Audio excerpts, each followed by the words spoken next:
Hello বন্ধুরা, welcome back to my channel. আমি নন্দিতা আর তোমরা দেখছো নন্দিতার ডায়েরির পাতায় আরও একটা গল্প নিয়ে আমি চলে এসেছি। আশা করি আজকের ব্লগটা তোমাদের ভীষণ ভালো লাগবে। ব্লগটা কিন্তু ভীষণই মজাদার হতে চলেছে, তোমরা স্কিপ না করে শেষ পর্যন্ত দেখো আর লাইক, কমেন্ট, শেয়ার, সাবস্ক্রাইব করে দিও। তো আজকের ভিডিও শুরুতেই আমি রান্নাবান্না দেখাচ্ছি, তো দেখতেই পেলে তোমরা আমি চিংড়ি মাছ ভেজে নিচ্ছি আর তার সঙ্গে আলু পটল কেটেছি। আর এখানে প্রতিদিনের যা আদা পেঁয়াজ রসুন মশলা হয় সেগুলো পেস্ট করে নিয়েছি। তো এগুলো দিয়ে আমি পটল চিংড়ি রান্না করব। তো তারপরে আর ভিডিও করা হয়নি, একেবারে রাত্রেবেলায় দেখো ছেলেকে নিয়ে চলে এসেছি স্টুডিওতে। তো আমাদের বসন্তপুর বাজারের এই স্টুডিওতে এসে ওকে রেডি করেছি। আর তোমরা বলো তো আমার ছেলেকে কী লুকে সাজিয়েছি আজকে। ভেবেছিলাম ওকে রেডি করার সময় ভিডিও করব, কিন্তু ওকে রেডি করতে গিয়ে আমাদের দুজনের অবস্থা তো পুরো খারাপ হয়ে গেছে। একটা মিনিটের জন্য কি একটা সেকেন্ডের জন্য ও এক জায়গায় দাঁড়ায় না, তো তোমরা দেখতেই পাচ্ছ। ফোনে ওর একটা ছবি তুলবো, তা কোথাও ওকে একটু স্থির করে দাঁড় করানো যাচ্ছে না। তো যাই হোক, ফোনে আর সেভাবে ছবি তোলা হয়নি, একবারে ক্যামেরাতেই ছবি তোলা হয়েছে। তো দেখো এদিক ওদিক ধরছে। তো তারপরে দেখো ছবি তুলে বাড়ি আসলাম। আর বাড়ি এসে এখানে একটু আলু ভাজা করে নিয়েছি আর ভাত ছিল কিছুটা। তো রাত্রে আমরা আলু ভাজা দিয়েই ভাত খেয়ে নেব। আর দেখো এখানে কিছুটা ছোলা ভিজিয়েছি, এই ছোলা দিয়ে কাল কিছু একটা রান্না করব। তো আজ সারাদিন প্রচুর ব্যস্ত ছিলাম, যার জন্য আর কোনো ভিডিও করা হয়নি। ছোলাগুলো ভেজানো থাক, আমরা এবার খাওয়া দাওয়া করে নিই। পরের দিন সকালবেলায় দেখো অনেকটা পান্তা ভাত ছিল, তো ভাতগুলো ফেলে দিয়ে কি হবে, তাই ভাবলাম পান্তা ভাতই খেয়ে নিই। পান্তা ভাতের সঙ্গে আমি এখানে করেছি ডালের বড়া। এটা মুসুর ডালের বড়া, কে কে খেতে ভালোবাসো কমেন্ট করে জানিও। তার সঙ্গে আছে কাঁচা লঙ্কা, কাঁচা পেঁয়াজ, লবণ আর মুড়ি। তোমরা পান্তা ভাত দিয়ে কী খেতে পছন্দ করো সেটা কমেন্ট করে জানিও। সকালবেলায় পান্তা ভাত খাওয়ার পরে লম্বা একটা ঘুম দিয়ে চলে এসেছি এখানে দেখো কচুর শাক নিতে। এখানে কিন্তু প্রচুর পরিমাণে কচু আছে এই পুকুরটার সাইড দিয়ে, তো নিতে এসছি এখানে কচুর শাক। তো এটা যাদের বাড়ি পুকুর এরা কিন্তু এখানে থাকে না। তো এই বাড়ির বুড়িটা যখন ছিল না, তখন ওই বুড়িটা কাউকে বাড়িতে উঠতে দিত না। আর আজকে বুড়িটা বেঁচে নেই, সবাই যেমন পারে বুড়ির বাড়িতে এসে জিনিসপত্র নিয়ে যায়। তো বুড়ির সঙ্গে বুড়ির একটা বৌমা ছিল, সেও এখন আর এখানে থাকে না। তবে সেই দিদির সঙ্গে আমার যোগাযোগ আছে, মাঝে মধ্যে আমাদের বাড়িতে আসে, কিন্তু অনেক দিন হলো এখন আসছে না। তো দিদিকে ফোন করে বললাম যে তোমাদের পুকুর থেকে একটা কচু শাক নেব। তো দিদিকে বলতেই উনি বললো যাও গিয়ে নিয়ে আসো, কোনো ব্যাপার না। তো তার জন্য আমরা চলে আসলাম নিতে। নিয়ে গিয়ে এখন কালকে রাত্রে যে ছোলাটা ভিজিয়েছিলাম, ছোলা দিয়ে কচুর শাক রান্না করব। আর তার সঙ্গে দেখো এখানে চিচিঙ্গা ভাজা করছি। তবে কড়াইটা এত বড় যে চিচিঙ্গাগুলো নাড়াচাড়া করতে আমার প্রচণ্ড অসুবিধা হয়ে যাচ্ছে। তো যাই হোক, সেটা আমি ম্যানেজ করে নিচ্ছি। আর এই চিচিঙ্গার মধ্যে আমি একটা ডিম ভেঙে দেবো। চিচিঙ্গা ভাজায় ডিম না দিলে কিন্তু আমার একদমই ভালো লাগে না। তো যাই হোক, দেখো রান্নাবান্না হয়ে গেছে। রান্নাবান্না করে এখন একটা আম কেটে নিয়েছি। আমটা একেবারে পাকাও না আবার একেবারে কাঁচাও না, কিন্তু খুব টক ছিল, একটু লবণ ছিটিয়ে খেয়ে নিলাম। আর তারপরে দেখো এখানে কাকা এসছে, নাপিত কাকা এসছে আমার ছেলের চুল কাটতে। তো এই প্রচণ্ড গরমে না ওর মাথার মধ্যে দিয়ে ঘামাচি উঠে যাচ্ছে। আর ওর যেহেতু 18 মাস হয়েও গেছে, তাই ভাবলাম এবার চুলটা ফেলে দেওয়া যাক, না হলে মাথার মধ্যে আরও অনেক বেশি ঘামাচি উঠে যাবে। এমনিতেই সাইডে অনেক ঘামাচি উঠেছে। তো আমরা তো সবাই ভীষণই টেনশানে যে ও চুপচাপ বসে থাকবে কিনা, ঠিকঠাক মতন চুল কাটতে পারবে কিনা। তো কাকা তো কাজ করছে আর ওর সঙ্গে কথা বলছে, এখন দেখা যাক শেষ পর্যন্ত কি হয়। তো এই যে দেখো প্রথমে কিন্তু ও দিব্যি বসে আছে চুপচাপ, কাকা একদম ধরে ধরে নিয়ে কাটছে।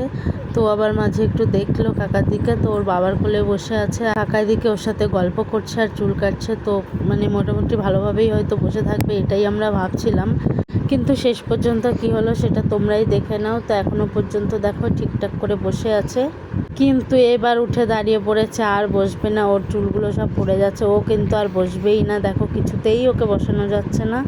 ওর বাবা বসানোর চেষ্টা করছে, তো ওকে বসাতে না পেরে কাকা নিজেই উঠে গেল প্রায়।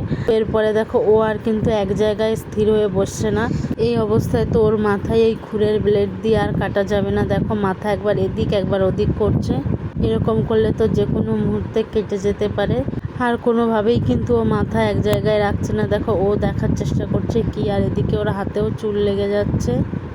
আর চুলগুলো সব ওর দেখো নাকে মুখে পড়ছে, ওর খুব অস্বস্তি হচ্ছে।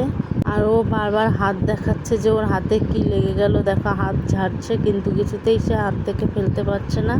আর এদিকে কিছুতে এক জায়গায়ও চুপ করে আর বসছে না। দেখো একবার উঠে পড়ছে, একবার মাথা এদিক ঘোরাচ্ছে ওদিক ঘোরাচ্ছে। কাকা এদিকে ওর সঙ্গে এত গল্প করছে যাতে ঠিক করে চুলগুলো ফেলে দিতে পারে, কিন্তু কিছুতেই আর কোনো কাজ হচ্ছে না।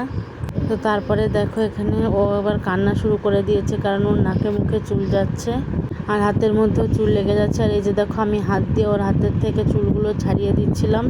আর এখানে আমি দাঁড়িয়ে ক্যামেরায় ভিডিও করছিলাম, যার জন্য তোমরা আমাকে দেখতে পাচ্ছ না, আমি ক্যামেরার পেছনে রয়েছি। তো এই যে দেখো কাকা তো বসে আছে, কিন্তু কিছুতেই ওকে আর বসাতে পারছে না। তাহলে কি ওকে এইভাবে অর্ধেক টাক করে রেখে দিলাম? জানতে হলে কিন্তু পুরো ভিডিওটা দেখতে হবে। তো ওই খুর আর ব্লেড দিয়ে অনেকটা রিস্ক হয়ে যাচ্ছিলো, তাই কাকা এই মেশিনটা বের করলো। মেশিনটার নাম কি এই মুহূর্তে আমার মনে নেই। তো এটা দিয়ে এবার ওকে ভালো করে ধরে নিয়ে চুল ফেলছে। এটা মাথায় এদিক ওদিক করলে কেটে যাওয়ার ভয় নেই, কিন্তু এটা দিয়ে চুল কাটলে মাথায় তাও একটু একটু করে চুল থেকেই যায়। ও যেহেতু মাথা আর এক জায়গায় রাখছিল না, ওই জন্য কাকাই মেশিনটা দিয়েই ওর চুল কেটে দিচ্ছিল। আর তাও দেখো মাথা এক জায়গায় নেই, কিন্তু এখন প্রচণ্ড পরিমাণে কান্না শুরু করে দিয়েছে। ওকে এইভাবে ধরে রাখা হচ্ছে বলে ওকে ওর মতন খেলতে দিতে হয়, ওকে কখনো এক জায়গায় ধরে রাখা যায় না। তো দেখো ও কিন্তু প্রচণ্ড পরিমাণে কান্না করছে। ও আর এই এক জায়গায় বসতে চাইছে না, ও চাইছে ওকে ছেড়ে দেওয়া। আর এদিকে নাকে মুখে চুল যাচ্ছে, তার জন্য তো ওর আরও খারাপ লাগছে। তো তারপরে দেখো আমি ক্যামেরাটা নিয়ে ওর সামনে চলে আসলাম, ওকে একটু বোঝানোর চেষ্টা করছিলাম, কিন্তু ও দেখো কিভাবে ওর মাথা এদিক ওদিক করছে। ও কিন্তু কিছুতেই আর এক জায়গায় থাকবে না। তো সবাই ওর সঙ্গে গল্প করছিলাম, কিন্তু যতই তুমি গল্প করো যাই বলো না কেন, ওকে কিন্তু এইভাবে এক জায়গায় ধরে রাখা যায় না। আর এই যে ওর মুখটা দেখো কি পরিমাণে কান্না করছে, ও ওকে এইভাবে চেপে ধরে রেখেছে তাই। তো এরপরে ক্যামেরাটা অফ করে আমি ওকে কোলে নিয়েছিলাম, নিয়ে ওকে খাইয়ে দিয়ে স্নান করিয়ে ঘুম পাড়িয়ে দিয়েছি। তো ও ঘুমিয়ে পড়লে তারপরে আবার কাকাকে খবর দেওয়া হলো। কাকা এসে এখন বাকি চুলগুলো কেটে দিচ্ছে। মানে ওই মেশিনটা দিয়ে তো চুলটা ফেলে দেওয়ার পরে না ছোট ছোট চুলের গোড়াগুলো থেকেই গেছিলো। তো এখন খুরের সাহায্যে সেই গোড়ার চুলগুলো এখন কেটে দিচ্ছে। তখন ও খুব কান্নাকাটি করছিল, যার জন্য আমি আর ভিডিও করিনি।